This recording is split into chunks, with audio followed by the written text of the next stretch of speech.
어느 집에 한 아버지와 중학교 1학년짜리 아들이 있었는데 아버지와 어머니는 의견 차이로 싸우기 시작했고, 그리고 급기야 어머니는 화가 나서 외갓집으로 가버리고 말았습니다.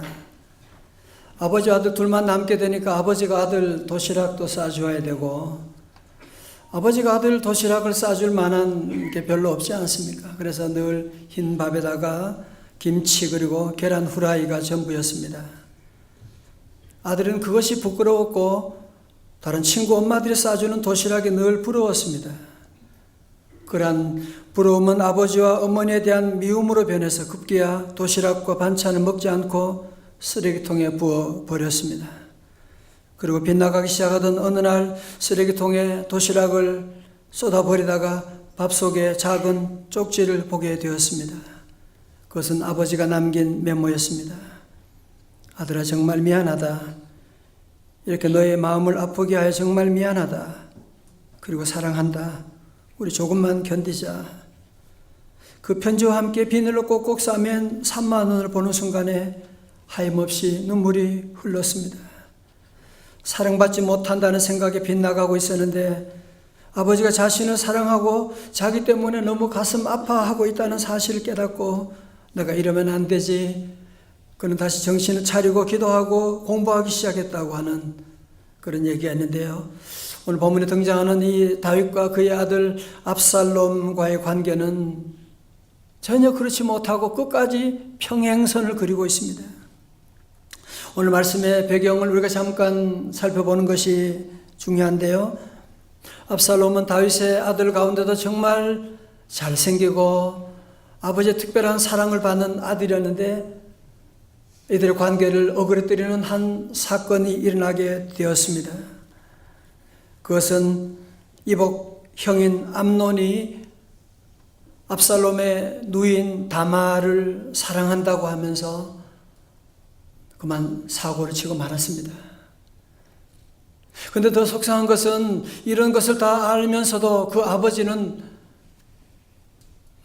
야단치지도 않고 그냥 어물쩡하고 넘어가고 있는, 정말 너무 속상한 거예요. 그래서 이 압살롬은 자기 스스로가 음모를 꾸며가지고 그래서 동생 다말을 범한 형 이복 형 암논을 죽여버리고 그리고는 외갓집으로 도망가 버리고 말았습니다.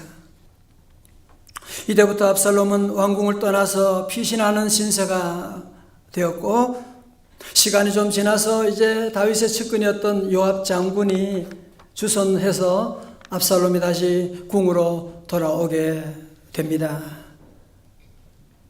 그런데 궁으로 돌아온 지 2년이 지나도 이 아버지가 다윗이 이 아들을 얼굴을 안 보는 거예요. 만나주지를 않는 거예요. 그러니까 이 압살롬의 마음에는 그 서운함과 분노가 점점 자랄 수밖에 없게 되는, 사랑하는 성도 여러분, 우리가 누가복음 15장에 나오는 탕자의 비유를 너무 잘 알고 있지 않습니까? 그 탕자는 아버지가 돌아가지도 않았는데 내게 돌아올 유산을 주세요. 그리고는 그 재산을 다 뺏어가지고 먼 나라에 가서 허랑방탕하게 다 써버리고 나서 이제는 돼지가 먹는 쥐엄 열매도 먹을 수가 없게 되니까 그는 아버지에게로 무슨 낯짝을 하고 터덜터덜 돌아오고 있는데, 이 아버지는 그 탕자가 돌아오기만을 밤마다 문을 열어놓고 기다리는, 저 아들이 저 멀리에서 거짓골을 하고 오고 있지만 아버지는 그 그가 아들이라는 사실을 알게 되고 그는 뛰어나가서 그 아들을 부둥켜 안게 되고 입을 맞추고 그리고는 동네 사람 다 불러 모아서 큰 잔치를 벌이게 되는, 그런 의미에서 보면 이 다윗은 이런 탕자의 아버지와는 너무 다른, 너무 대조적인 그런 모습을 보여주고 있지 않습니까? 압살롬은 궁으로 돌아왔지만 아버지가 끝내 그를 맞아주지 않으니까, 만나주지 않으니까 아버지에 대한 그 서운한 마음이 미움으로 변하게 되고 나중에는 다윗의 왕권에 반역을 일으키게 됩니다. 그래서 이 반역으로 말미암아 쿠데타로 말미암아 아버지는 왕궁을 떠나서 도피하는 아픈 시간을 또 보내게 되지요. 그렇지만 압살롬의 쿠데타가 얼마 가지 못해서 결국은 다 실패하고 말게 되지 않습니까? 압살롬의 군대와 이제 다윗의 군대가 전쟁을 하게 되는데 다윗이 그랬어요. 신하들에게 제발 우리 아들 압살롬은 건드리지 말라고, 제발 부탁이라고 그렇게 신신당부했는데 요압 장군이 그만 압살롬의 목을 쳐버려줘. 자, 여기까지가 오늘 말씀의 배경인데요. 다윗은 전장에서 어떤 소식이 있는지 목을 내밀고 기다리고 있는 겁니다. 자, 18장 32절에서 왕이 구스 사람에게 묻되 젊은 아들은 압살롬 잘 있느냐? 그 사람이 대답하되 내 주 왕의 원수와 일어나서 왕을 대적하는 자들은 다 그 청년과 같이 되기를 원하나이다. 무슨 말이에요? 그 압살롬은 전쟁터에서 죽었다 그런 얘기지요. 다윗은 이렇게 전쟁터에 죽었다고 하는 소식을 이디오피아 사람 신하로부터 듣게 되고 그는 대성통곡을 하게 되는데 33절에서 왕의 마음이 심히 아파 문 위층으로 올라가서 우니라. 그가 올라갈 때 말하기를 내 아들 압살롬아, 내 아들 압살롬아, 차라리 내가 너를 대신하여 죽었다면 압살롬 내 아들아. 여러분, 이 다윗의 마음이 전혀 오지 않습니까? 다윗은 33절 한 절에서 압살롬이라고 하는 이름을 무려 3번이나 부르고 내 아들이라고 하는 단어를 무려 5번이나 반복하면서 오열을 하고 있는, 내가 너를 대신하여 죽었더라면, 아들이 죽은 다음에 내가 너를 대신하여 죽었더라면 아무리 울면, 아무리 내가 너의 모든 죄를 용서한다고 한들 그게 무슨 소용이 있겠습니까? 진작 살아있을 때 그 아들을 좀 만나주고 용서하고 좀 품에 안고 했으면 이런 끔찍한 비극은 일어나지 않았을 텐데 말이죠. 성도 여러분, 그래서 용서라고 하는 것은 남을 위한다고 하는 것보다 먼저 정말 자신을 위하는 것이 바로 용서라고 하는 것이거든요. 사랑하는 성도 여러분, 오늘 이 본문이 주는 메시지가 무엇입니까? 용서해야 할 때 용서하지 못하게 되면 훗날에 더 이상 걷잡을 수 없는 그런 끔찍한 대가를 치루어야만 한다고 하는, 사실은 다윗은 참 다 잘하는데 이런 아들 문제, 이 압살롬의 문제에는 너무 실수를 많이 하는 거예요. 보면 암논 때도 그랬는데 뭐 잘못하면 따끔하게 얘기도 하고 좀 그래야 되는데 뭐 그냥 어정쩡하게 있는 거예요. 압살롬이 왕궁에 돌아왔는데도 용서하든지 안 하든지 해야 되는데 용서 안 하는 것도 아니고 안 하는 것도 아니고 그냥 어정쩡하게 그렇게 지내다가 아들의 마음에 점점 분노가 쌓여지게 되고, 그래서 이런 끔찍한 그런 사고가 일어나게 되는, 교육학자들이 하는 말이 있잖아요. 문제 부모는 있어도 문제아는 없다, 그런 말이 있지 않습니까? 사랑하는 성도 여러분, 저를 보십시오. 십자가가 무엇입니까? 십자가는 하나님께서 우리의 모든 허물과 죄악을 다 용서하신 현장입니다. 우리 주님은 십자가 위에서 마지막 기도하셨지요. 아버지, 저들을 용서하여 주옵소서. 저들이 자기가 하는 짓을 알지 못하고 하는 짓입니다 라고 얘기하는, 여러분, 그런 의미에서 본다면 용서가 가장 필요한 곳이 어디일까요? 가정 아닙니까? 여러분, 왜 그렇습니까? 실수가 가장 많은 곳이 사실은 가정이거든요. 허물이 가장 많이 드러나는 곳이 바로 가정이거든요. 아무리 잘 어울리는 부부라고 할지라도 모든 것이 일치할 수는 없는 것입니다. 아무리 모범생이라고 할지라도 실수 안 하는 자녀가 없는 것입니다. 아무리 착한 딸이라고 할지라도 다 실수하게 되는 것이고, 여러분, 가정에서는 우리의 문제를 감출 수가 없잖아, 그죠? 감출 수가 없잖아요. 그러니까 가정이라고 하는 곳에는 모든 문제가, 실수가, 상처가 다 드러나게 되는 겁니다. 여러분, 저와 집사람이 좀 같이 36년 살았는데 어울리는 것처럼 보이십니까? 우리는 정말 같은 것이 하나도 없습니다. 달라도 그렇게 다릅니까? 그래도 서로 이해해주고 용서해주고 그러면서 하루하루 지나는 것이고, 아니, 그렇지 않은 가정, 그렇지 않은 부부가 세상에 어디 있겠습니까? 여러분, 가정은 무엇이냐? 실수하고 용서하고, 실수하고 용서하고, 실수하고 용서하고, 그런 압살롬 같지만 또 다시 품어주고 용서해주고, 탕자지만 다시 그 끔찍한 사고를 저지른 우리 아들이지만 다시 품어주고 용서해주고, 그런 곳이 가정이 아닙니까? 그게 어떻게 가능합니까? 나 같은 죄인 위해서 우리 주님이 십자가에서 피 흘리고 돌아가신 주님의 그 십자가를 날마다 바라보게 되면, 날마다 십자가를 바라보면 우리가 그 은혜가 날마다 감사하고, 나 같은 죄인도 주님 용서해 주셨는데, 주님의 십자가 생각하면서 용서하지 못할 죄인이 누가 있습니까?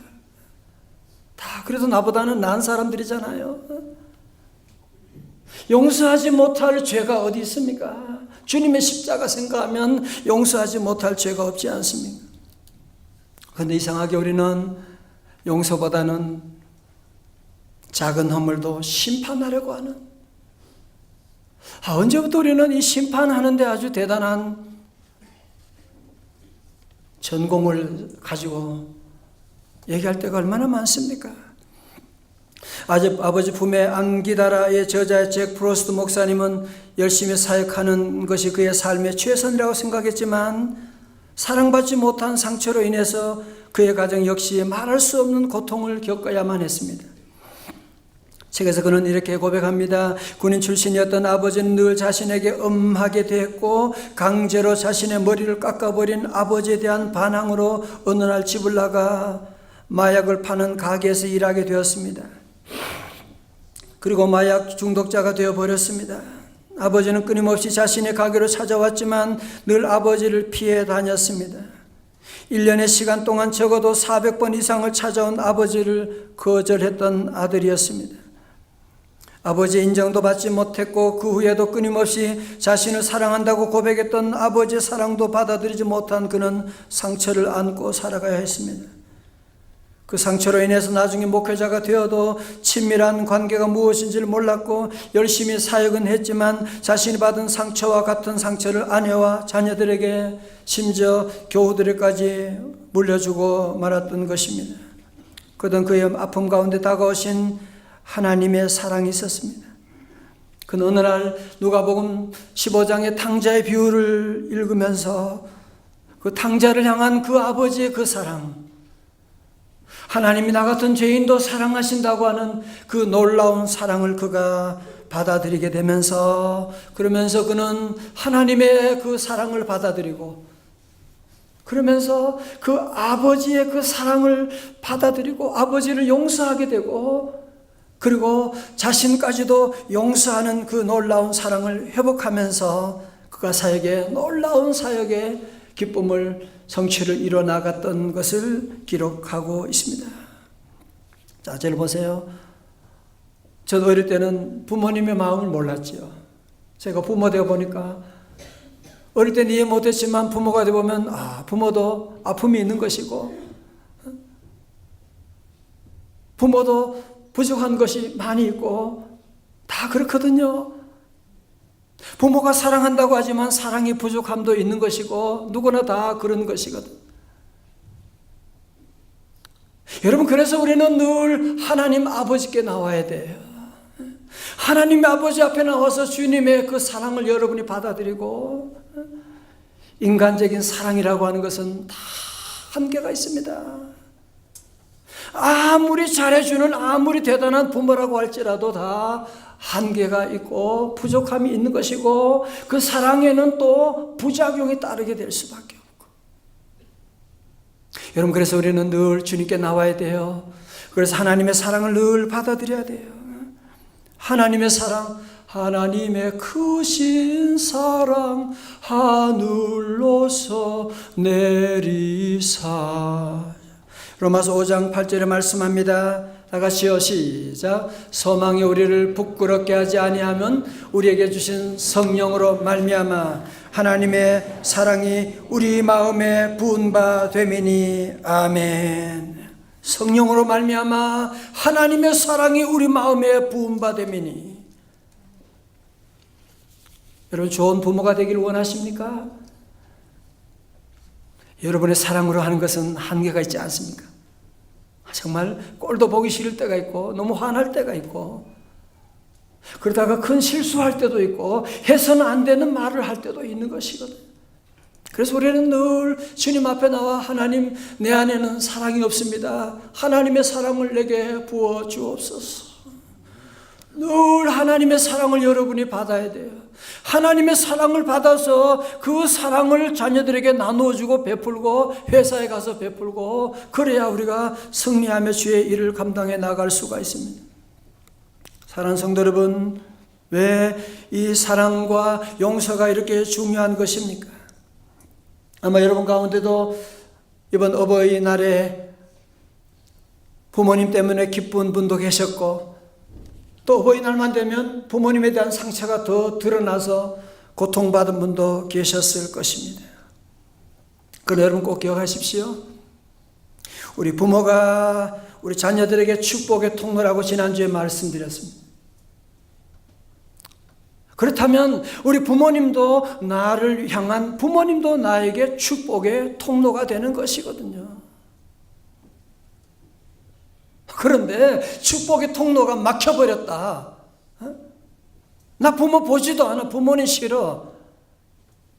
그래서 부모와 나와 사이에 축복의 통로가 막히게 되면 여러분이 어디 가서 복을 받을 수가 있겠어요? 누가 여러분에게 복을 주겠어요? 여러분, 그래서 에베소 6장에서는 우리에게 강하게 명령하는 거예요. 여러분이 찾고 찾는 그 축복의 비밀을 분명하게 말씀하고 있는 겁니다. 에베소 6장 2절의 말씀 다 함께요. 시작. 내 아버지와 어머니를 공경하라. 이것은 약속이 있는 첫 계명이니. 아멘. 여러분, 다른 곳에서는 약속이 없는데 여기는 하나님께 특별한 약속을 주셨다는 거예요. 왜? 이 부모 공경이 쉬운 것처럼 보이지만 참으로 어려운 것이기 때문에. 그래서 성경에서는 우리가 우리의 죄악된 본성을 다 아시고, 물이 아래로 흐르기는 쉽지만 위로 올라가기가 어려운 것처럼 부모님 공경이 어려운 걸 주님이 아시고 여기에는 특별한 약속을 달아 놓으셨는데요. 그게 뭐예요? 3절에 이로써 네가 잘 되고 땅에서 장수하리라. 자, 들어보세요. 무슨 얘기예요? 그러니까 나와 부모님과의 관계, 부모님을 공경하면, 공경에는 조건이 없어요. 순종에는 조건이 있잖아요. 주 안에서라고 하지만 공경에는 조건이 없어요. 부모님이 잘해주셨건 잘못해줬건, 부모님이 나를 낳고 나를 고아로 내버렸건 그게 문제가 안 돼요. 공경하라는 거예요. 용서하라는 거예요. 왜? 그래야 네가 잘 되는 거야. 그래서 부모님과의 이런 축복의 통로가 뚫려져야 그 하나님의 복이 부모님을 통해서 너에게 내려오게 되는 것이 아니냐. 그래야 네가 잘 되고 땅에서 장수하는. 다 같이 아멘. 여러분이 지금 찾는 복이 이거 아니에요, 지금?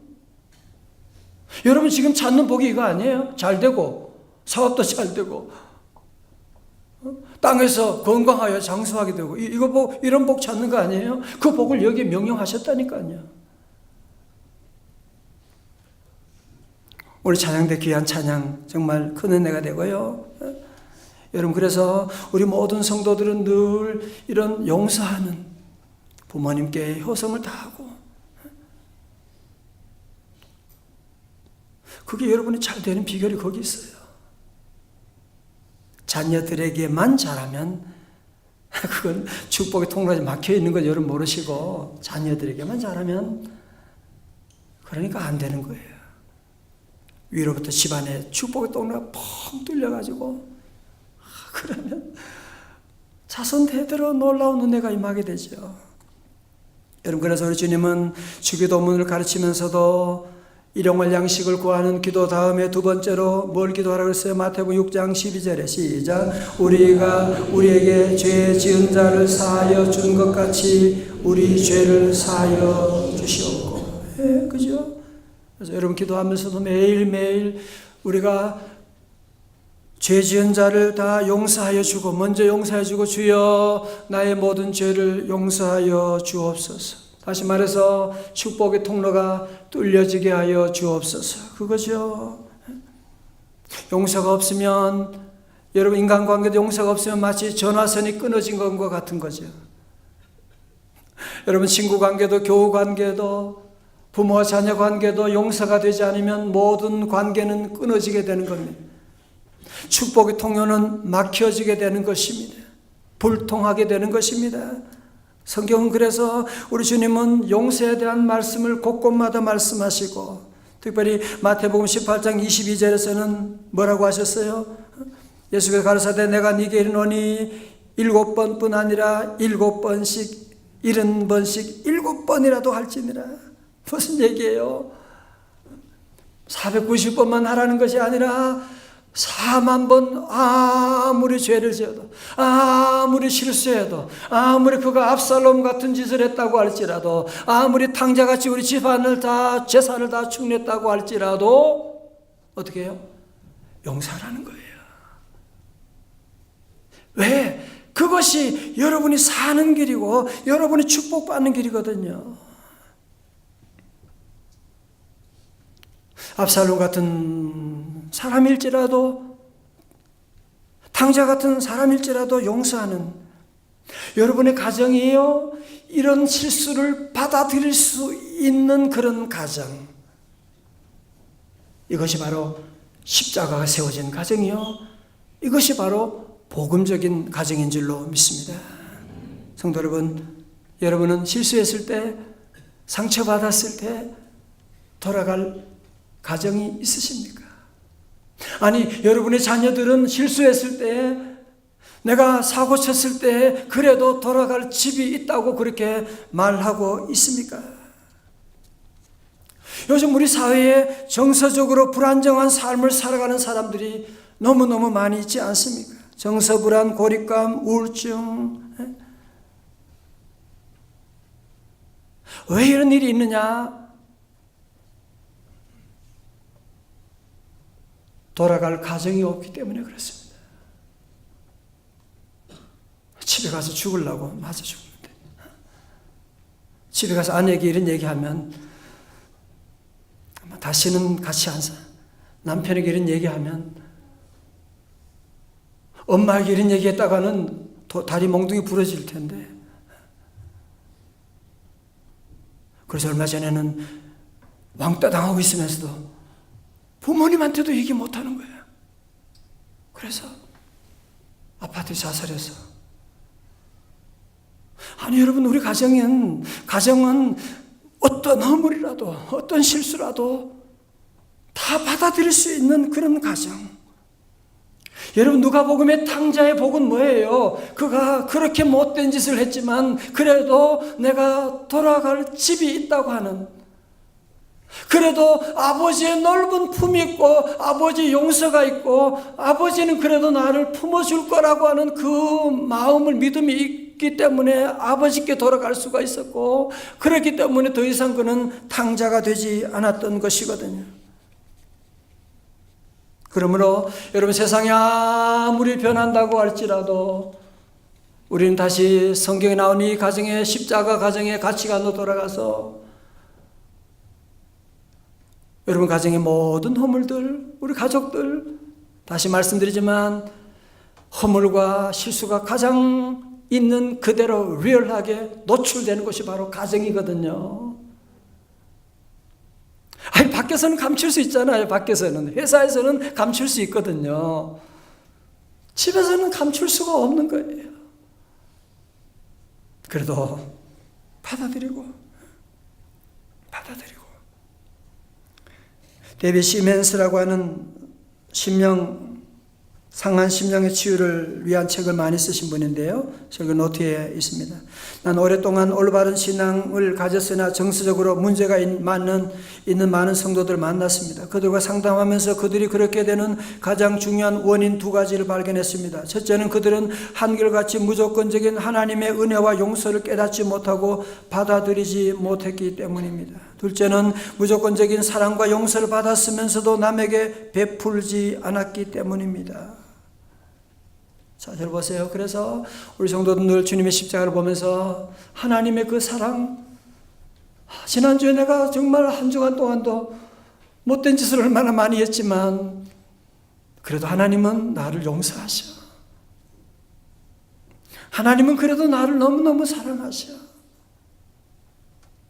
두 번째는 여러분 그 사랑 받아서 먼저 사랑하는 가족들에게 사랑을 베풀고 용서를 베풀고, 여보 다 실수가 많은데 몸에, 얘들아 아빠는 실수 더 큰 거 했는데 왜 그래?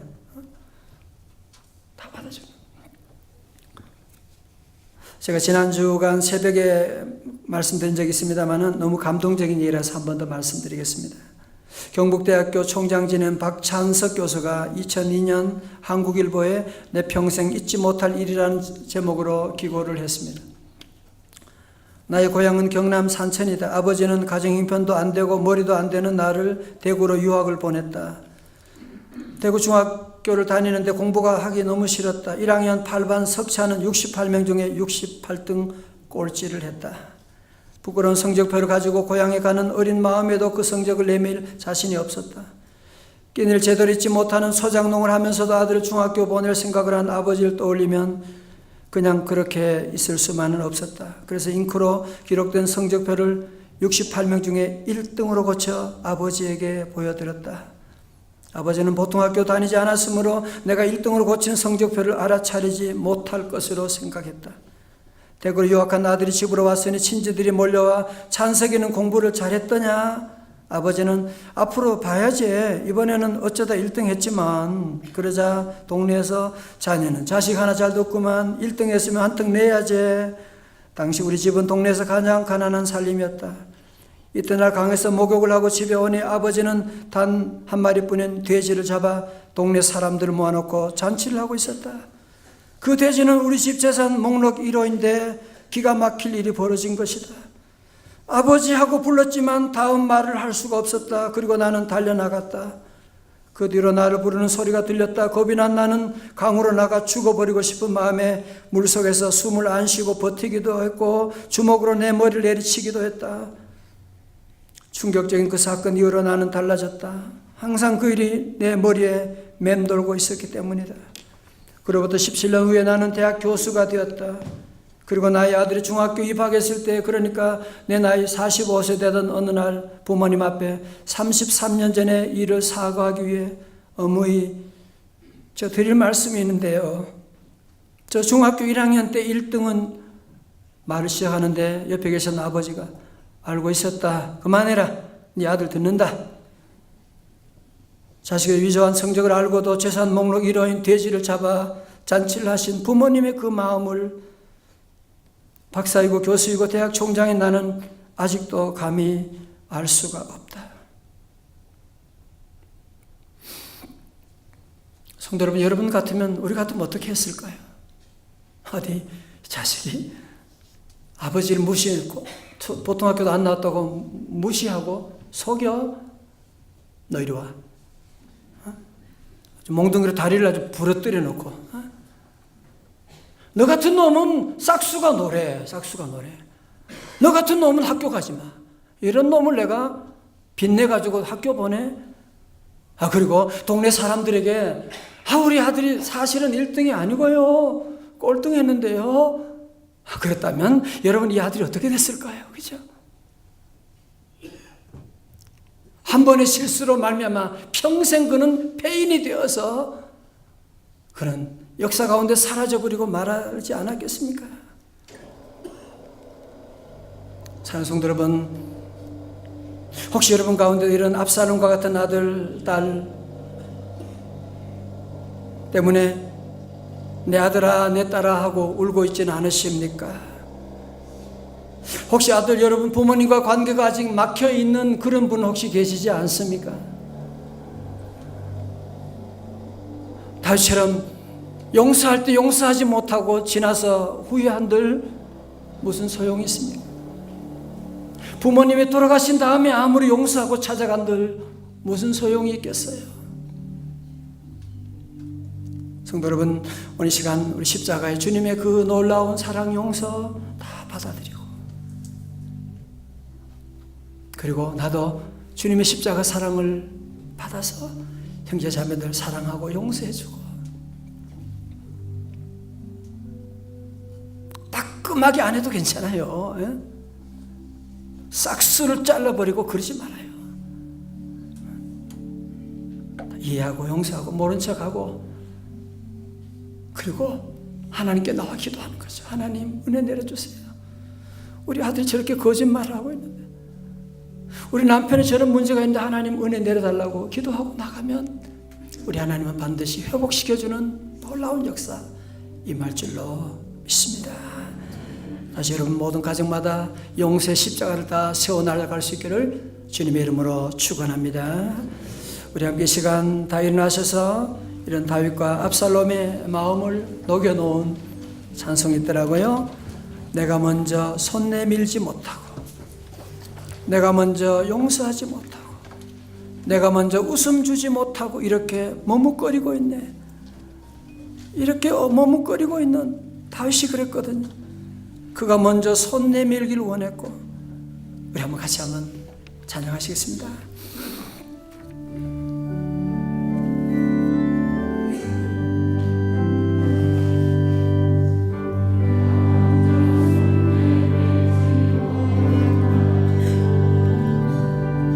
내가 먼저 용서하지 못하고,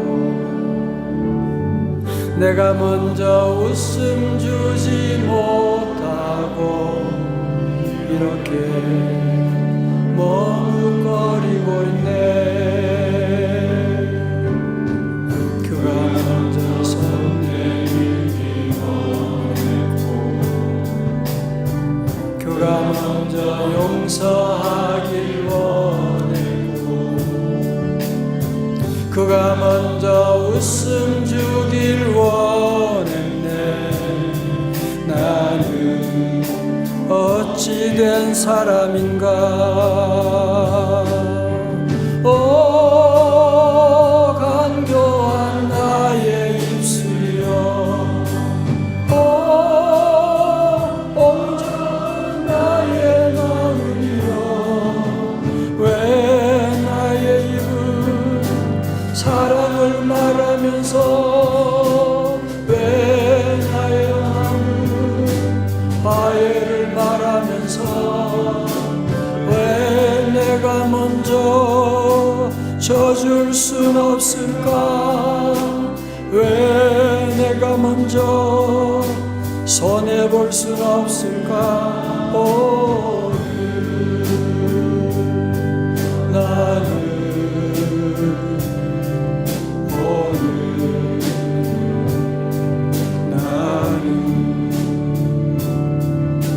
주님 앞에서 몸둘 바 모르고 이렇게 흐느끼며 서 있네. 어찌할 수 없는 이 마음을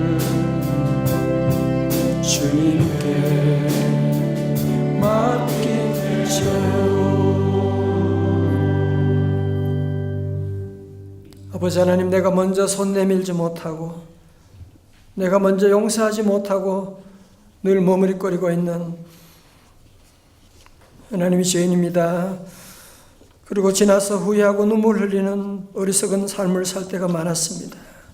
하나님 용서하여 주시고 성령 하나님, 우리 성도들 심령 가운데 역사해 주셔서 주님의 십자가를 우리 가정에, 우리 가슴 속에 세워지게 하여 주셔서 원수도 사랑하며 용서하며, 아버지 하나님 용서하며 평생 용서하며 사랑하며 주님의 나라 이루어 축복의 강물이 우리 자손 대대로 영원토록 이어지게 하여 주옵소서.